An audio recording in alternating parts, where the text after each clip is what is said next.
tous, dans cette vidéo on va s'intéresser à Lilith, le démon femelle dévoreuse d'hommes et d'enfants, la fameuse succube très connue dans la culture populaire. L'alphabet de Ben Sira est le premier livre à avoir évoqué le nom de Lilith. C'est la source principale qui décrit le mieux la figure de ce démon. Il s'agit d'un livre écrit au Moyen Âge, entre l'an 700 et l'an 1000, par un auteur anonyme, qui présente Lilith comme la première femme d'Adam. L'alphabet de Ben Sira est un livre parodique qui s'inspire très clairement de la tradition juive, et plus précisément de la Torah et du Talmud. Comme il s'agit d'un texte parodique, l'auteur a donc pris quelques libertés sur l'histoire de Lilith, surtout en ce qui concerne sa relation avec Adam, et le fait qu'elle soit la première femme créée par Dieu, avant Ève, ce qui est bien sûr une pure invention. Cette origine de Lilith est fictive, dans le sens où elle n'a aucun fondement traditionnel. La Genèse biblique, tirée de la Torah, ne dit à aucun moment que Lilith est la première femme d'Adam. Le seul moment où le nom de Lilith apparaît dans la Bible, c'est dans le livre d'Isaïe, où il est juste dit qu'elle habite le territoire d'Édom, qui est une terre désolée. C'est tout ce que l'on apprend sur elle dans la Bible. Le nom Lilith et son histoire telle que nous la connaissons aujourd'hui vient donc en grande partie de l'alphabet de Ben Sira, qui ne fait pas partie du canon biblique, et qui n'est donc pas traditionnel. C'est un texte intéressant, certes, mais qui reste une fiction.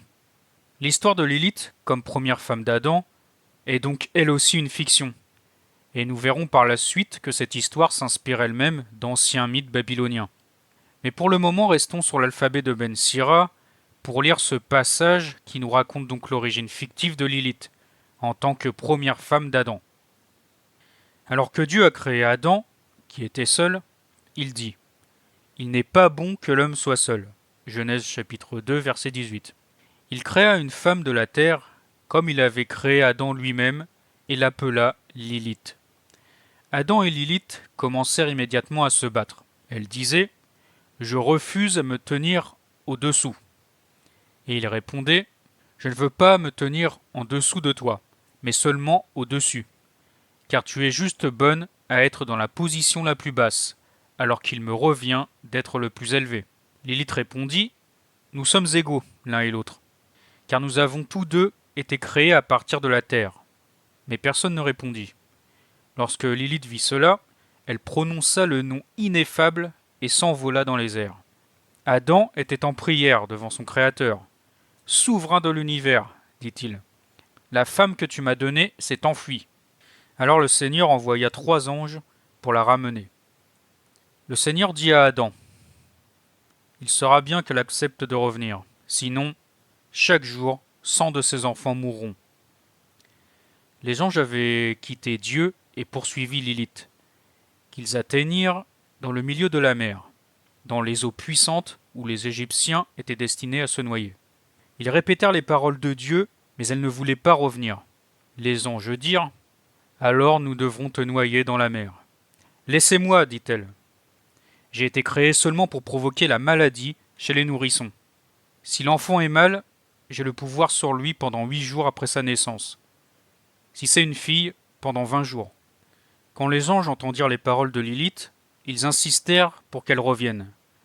Elle leur jura par le nom de l'Éternel « Chaque fois que je vous vois, ou vos noms ou vos amulettes, je n'ai aucun pouvoir sur le nourrisson. » C'est pourquoi on écrit le nom des jeunes enfants sur des amulettes. Elle accepta également qu'une centaine de ses enfants meurent chaque jour. Aussi tous les jours, 100 démons périssent. Dans ce passage, on aperçoit déjà le caractère assez mauvais de Lilith, qui par orgueil refuse d'obéir à Adam, qui a pourtant reçu par Dieu le droit de gouverner toute la création. Et on apprend surtout qu'elle provoque des maladies chez les nourrissons, et que sa descendance est démoniaque.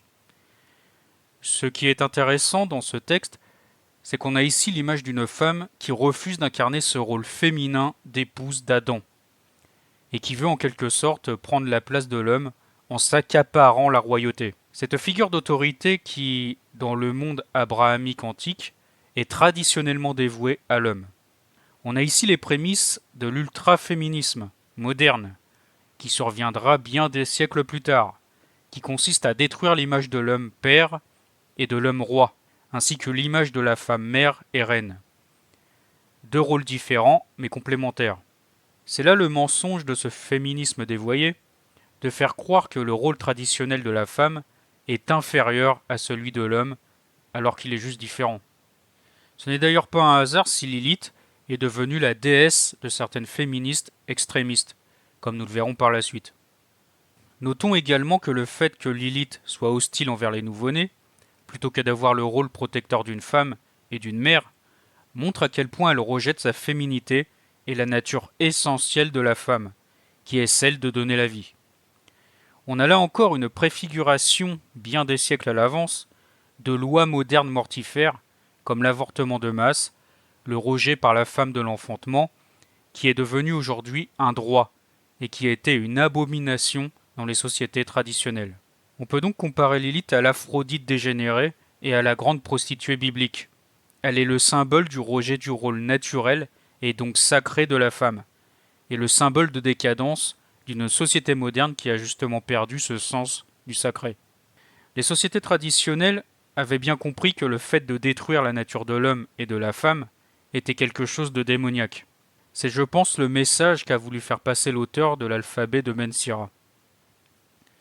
Lilith est donc l'expression de force et de volonté mauvaise, pour ne pas dire infernale, qui ont pour projet de détruire l'homme et la femme. La division entre l'homme et la femme a été dès l'origine le grand projet du diable.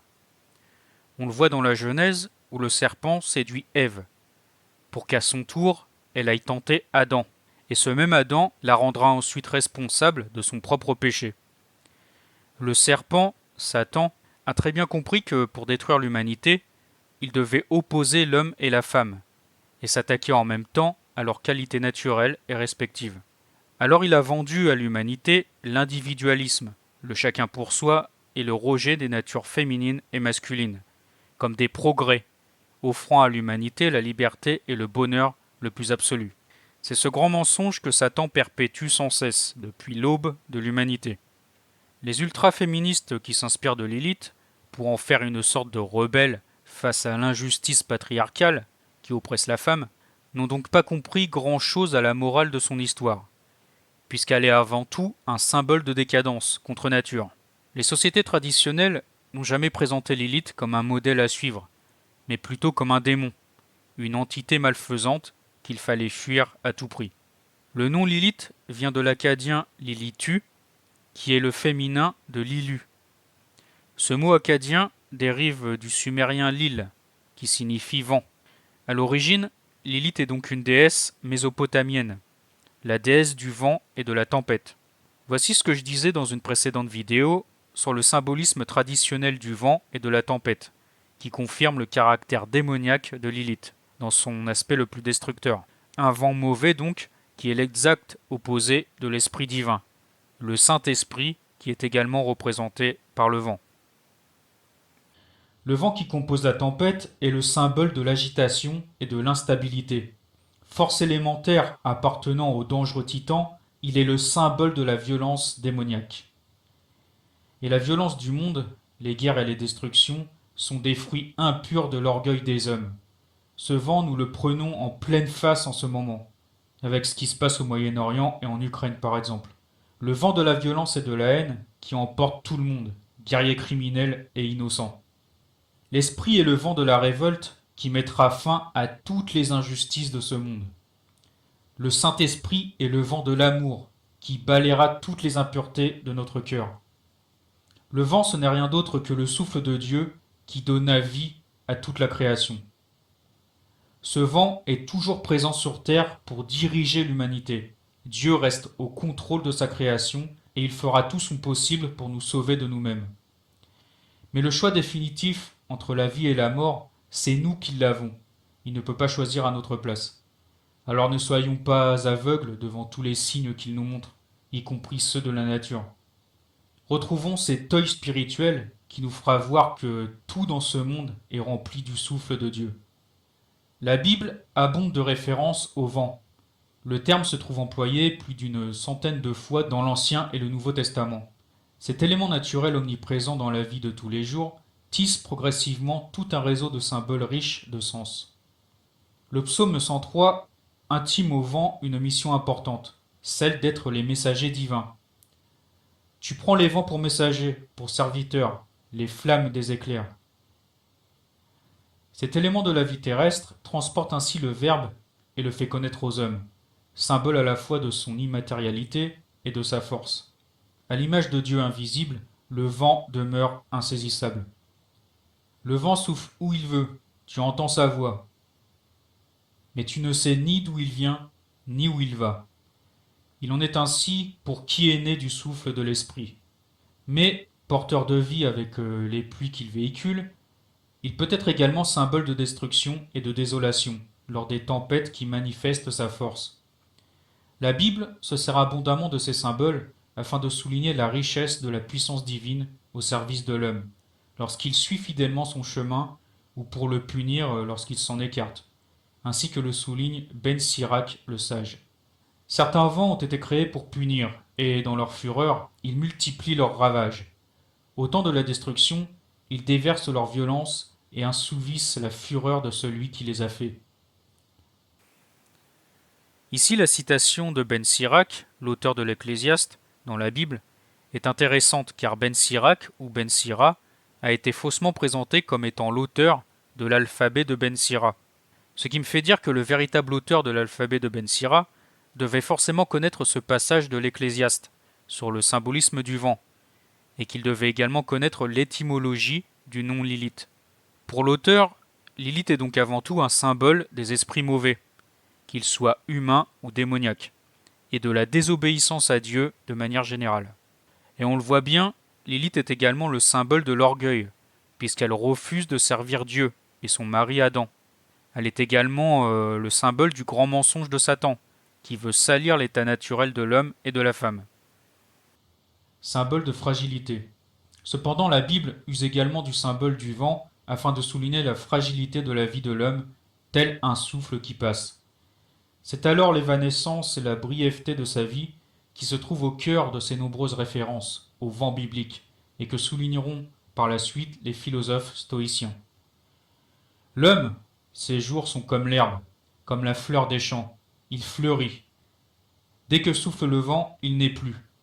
Même la place où il était l'ignore. La Bible, par le recours à l'image du vent, met ainsi en garde l'homme de la fragilité et du terme de sa vie, et du risque dès lors qu'il prend à ne pas donner sens à celle-ci. Veux-tu faire trembler une feuille qui s'envole et poursuivre une paille sèche? Vent d'orgueil. Enfin, soulignons que le vent peut également être dans le récit biblique synonyme d'orgueil et de mensonge. Son caractère instable et ses multiples revirements témoignent alors de ce symbole négatif, comme le relève le prophète Osée. Éphraïm se repaît du vent et poursuit le vent d'Est. Tout le jour, il multiplie mensonges et ruines. Il conclut une alliance avec Assour, il porte de l'huile à l'Égypte. Orgueil et mensonge deviennent ici synonymes du vent qui trompe et qui ruine. Le peuple de Dieu s'éloigne alors de la vérité pour l'illusion des biens terrestres. S'éloigner de la vérité, de Dieu donc, pour les biens terrestres, c'est très représentatif des idéologies modernes matérialistes, athées et contre nature. Les féministes fanatiques et leur déesse Lilith sont des symptômes de cet éloignement, de ce grand péché. Car le péché, en réalité, ce n'est pas autre chose que l'éloignement par rapport à Dieu. Dès lors, comment ne pas retenir l'avertissement de saint Paul aux Corinthiens, si criant d'actualité dans notre vie de tous les jours? Vous de même, si votre langue ne produit pas un message intelligible, comment reconnaître ce qui est dit? Vous serez de ceux qui parlent pour le vent. Le symbolisme du vent lié à l'esprit suggère donc que Lilith est un esprit mauvais, ce qui est également confirmé par l'étymologie, puisque le nom Lilith peut aussi signifier souffle, ombre, esprit, donc un esprit mauvais, démoniaque. Au milieu de la période babylonienne, Lilith est assimilée à la démone Lamashtu, une divinité secondaire de la mythologie mésopotamienne. Lamashtu est la fille du dieu An, qui est le père de tous les autres dieux. Il est le dieu des dieux. Tout comme la démone Lilith, Lamashtu est connue pour provoquer des fausses couches chez les femmes enceintes, et pour enlever les nourrissons pendant l'allaitement, ainsi que les jeunes enfants. Elle s'attaque également aux hommes dont elle consomme le sang et la chair.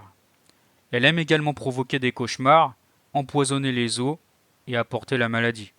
La Mashtou, ou Lilith, est souvent représentée à l'époque mésopotamienne comme étant juchée sur un âne, avec une tête de lionne, des cerfs en guise de pied, un serpent, parfois à deux têtes, dans chaque main, allaitant un cochon à son sein droit et un chien à son sein gauche. Certaines incantations ou prières lui étaient consacrées soit pour la chasser, soit pour s'attirer ses faveurs. Voici l'une d'entre elles. Grande est la fille du Très-Haut qui torture les bébés. Sa main est un filet, son étreinte est la mort. Elle est cruelle, furieuse, colérique, prédatrice, une coureuse, une voleuse et la fille du Très-Haut. Elle touche le ventre des femmes qui accouchent. Elle arrache leurs bébés aux femmes enceintes. La fille du Très-Haut fait partie des dieux. Ses frères, sans enfant à elle, sa tête est la tête d'un lion. Son corps est le corps d'un âne. Elle rugit comme un lion. Elle hurle sans cesse comme une chienne démoniaque. D'un point de vue chrétien, puisque Lilith, dans ce texte mésopotamien, est présentée comme étant la fille du Très-Haut, la fille de Dieu pour faire simple, Lilith est donc un ange déchu. En effet, les fils et les filles de Dieu sont les hommes bien sûr, mais également les anges. Les attributs de la Mashtou, comme l'âne ou la tête de lionne, ont bien évidemment une signification symbolique, que nous allons analyser très brièvement. Elle est juchée sur un âne. Et l'âne, dans l'univers traditionnel, est connu pour être l'emblème de l'obscurité et des forces sataniques. Sa tête de lionne peut faire penser à la déesse égyptienne Sekhmet, qui est également représentée avec une tête de lionne. Dans la mythologie égyptienne, Sekhmet est chargée de punir les hommes pour leur désobéissance envers Ré, le dieu soleil.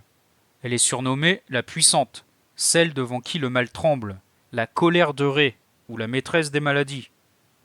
Elle est la personnification des malheurs qui s'abattent sur les hommes quand ils rejettent le sacré pour sombrer dans un orgueil blasphématoire. C'est cette même colère divine que l'on retrouve dans le symbolisme du vent et de la tempête, dont je parlais tout à l'heure. Le serpent, quant à lui, peut faire référence au mauvais penchant de l'âme, et bien entendu à Satan lui-même. Même chose pour le cochon ou le porc, qui est le symbole des tendances obscures, comme l'ignorance, la gourmandise, la luxure, ou encore l'égoïsme. Enfin, le chien, dans les sociétés traditionnelles, est le grand symbole des enfers et de la mort. On peut bien sûr citer comme exemple Cerbère, le chien des enfers, ou encore Anubis, dieu égyptien de la mort, représenté avec une tête de canidé. Dans la Bible, Lilith apparaît dans le livre d'Isaïe, où le nom Lilith renvoie à la créature mythologique de l'Ono-Centaure, qui est une créature mi-homme, mi-âne, ce qui fait directement référence à la démone babylonienne, la Mashtou, qui est représentée, comme on l'a vu, assise sur un âne. Des traducteurs de la Bible comme Simak les Bionites ont traduit le nom de Lilith par Lamia. Une lamia dans la mythologie grecque est une espèce de créature monstrueuse, d'apparence au moins partiellement féminine, qui s'attaque notamment aux jeunes hommes, mais en tire aussi des profits sexuels. Lilith est justement connue pour être un démon succube, c'est-à-dire un démon femelle qui abuse des hommes. La succube est une dévoreuse d'enfants et de sperme. Elle dévore donc la vie, ce qui peut être à l'origine de la vie. Elle s'oppose ainsi au plan divin de la création, de la multiplication des êtres humains sur Terre, qui passe justement par la reproduction naturelle. Lorsqu'elle est embarrassée ou que son identité a été découverte, la lamia se transforme instantanément en serpent pour tuer les femmes qui l'entourent et prendre les jeunes hommes. On retrouve donc cette symbolique maléfique du serpent. Dans la tradition kabbaliste juive, Lilith est présentée comme étant la femme de Samaël. Pour les kabbalistes, Samaël est un ange déchu, qui deviendra Satan, l'incarnation du mal, le grand adversaire de Dieu. Lilith est donc la femme de Satan. Tous deux règnent sur le royaume de l'enfer. On peut voir Lilith comme l'opposé de la Sainte Vierge Marie, la nouvelle Ève pour les catholiques. Marie est la reine du ciel, Lilith la reine des enfers. On peut faire une autre analogie avec la déesse Aphrodite de la mythologie grecque, une déesse de l'amour et de la beauté qui peut être vertueuse, mais qui a également un côté sombre, symbolisant la débauche de la femme mais également de l'homme, puisqu'on peut voir Aphrodite comme une image de l'âme. Autre élément troublant, chez les kabbalistes, ce n'est pas Satan qui se présente sous la forme d'un serpent pour tenter Adam et Ève, mais Lilith, sa femme. Dans une autre version du mythe, Lilith et Samaël, Satan, sont en fait un seul et même être androgyne, fait à l'image de Dieu. La première des créatures angéliques, la plus puissante, siégeant juste en dessous du trône de Dieu. Dans ce contexte, Lilith serait donc la part féminine de Satan. Dans une autre version, inspirée de l'alphabet de Ben Sira, Lilith est la première femme d'Adam, créée à partir de l'argile, tout comme lui, et non de sa côte, comme Ève. Mais Lilith a été créée à partir d'une argile mauvaise, ce qui explique son caractère démoniaque. Elle finira donc par être rejetée par Adam, qui épousera plus tard Ève. Lilith, quant à elle, épousera Caïn, avec qui elle aura de nombreux enfants, une descendance démoniaque qui représente la lignée mauvaise de l'humanité, contrairement à la descendance d'Adam et Ève, qui est la bonne lignée, fidèle à Dieu. De nos jours, Lilith est adorée par certains cercles féministes qui voient en elle une déesse bienfaitrice, symbole de rébellion de la femme face à l'oppression masculine et patriarcale. On voit ici une inversion totale des valeurs, qui est symptomatique de la fin des temps, puisque le démon, qui était autrefois combattu, est maintenant considéré comme un dieu bienfaiteur. Le mal est devenu bien, comme il est écrit dans la Bible. Comme je l'ai dit plus tôt, le féminisme le plus extrême veut anéantir la nature de l'homme et de la femme. Il y a donc bel et bien une rébellion contre l'ordre établi, contre la nature telle qu'elle a été voulue par Dieu, une nature qui est forcément bonne. S'opposer à la volonté divine est précisément ce que fait un démon comme Lilith. Pour enlever le côté démoniaque de Lilith, les féministes ont littéralement réécrit son mythe, ou du moins en ont fait une interprétation faussée. Parce qu'elle est née de l'argile, tout comme Adam, elle est donc l'égale de l'homme, d'après ces féministes. Pas comme Ève, qui est née de la côte d'Adam, elle n'a donc pas sa propre individualité, son propre corps et sa propre volonté. Elle n'est qu'un prolongement d'Adam, qui n'existe que pour le servir. Ça, c'est l'interprétation féministe du mythe d'Adam et Ève, et du mythe de Lilith. Évidemment, tout ça est faux, en plus d'être absurde. Rappelons que dans le mythe kabbaliste, Lilith est née d'une mauvaise argile. Elle n'est pas son égale, mais son opposée. C'est un démon, et elle a été créée telle qu'elle. Lilith n'a donc jamais eu pour vocation à devenir l'égale d'Adam, mais son ennemi maléfique, une version féminine du diable. Certaines féministes ne cachent d'ailleurs pas leur haine de l'homme, le combat pour l'égalité homme-femme n'étant qu'un prétexte pour exprimer cette haine. N'oublions pas non plus le côté sanguinaire de Lilith, qui dévore les hommes et les nouveau-nés. Lilith n'est donc pas une déesse du combat pour la justice, mais le démon du conflit et de la division entre l'homme et la femme, ce qu'incarnent parfaitement ces mouvements féministes extrémistes qui déclarent la guerre à l'homme et à la famille. Le corps de la femme ne doit plus faire un avec l'homme pour fonder une famille, comme c'est le cas par exemple avec Ève qui ne fait qu'un avec Adam. Le fait qu'elle soit née de sa côte n'est qu'une image de cette fusion d'amour, ce don total de soi à l'autre, au point de ne plus faire qu'un avec lui. Ce qui est bien plus fort et bien plus glorieux qu'une simple recherche égocentrique d'égalité.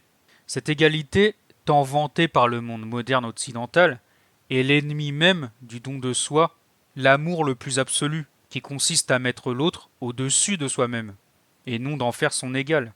C'est oublier son moi, ce petit égo qui ramène tout à lui, qui réclame ses petits droits misérables, pour se plonger dans l'absolue charité divine. Lilith, ce démon malfaisant, n'a donc pas fini de tenter l'humanité. On peut la voir comme le symbole d'une action démoniaque à l'origine de certaines idéologies et certaines lois contre nature. Rien n'a changé. Depuis des temps antiques, Lilith est toujours à l'œuvre pour détruire Adam et Ève, pour détruire l'humanité. Voilà, j'espère que cette vidéo sur Lilith vous aura plu. N'hésitez pas à me donner votre avis dans les commentaires. Une page Tipeee est maintenant ouverte pour ceux qui souhaiteraient me soutenir. En effet, YouTube ne rémunère pas assez les vidéos, et c'est le seul moyen que j'ai trouvé pour continuer ce travail. Donc un grand merci à ceux qui décideront de m'apporter leur aide.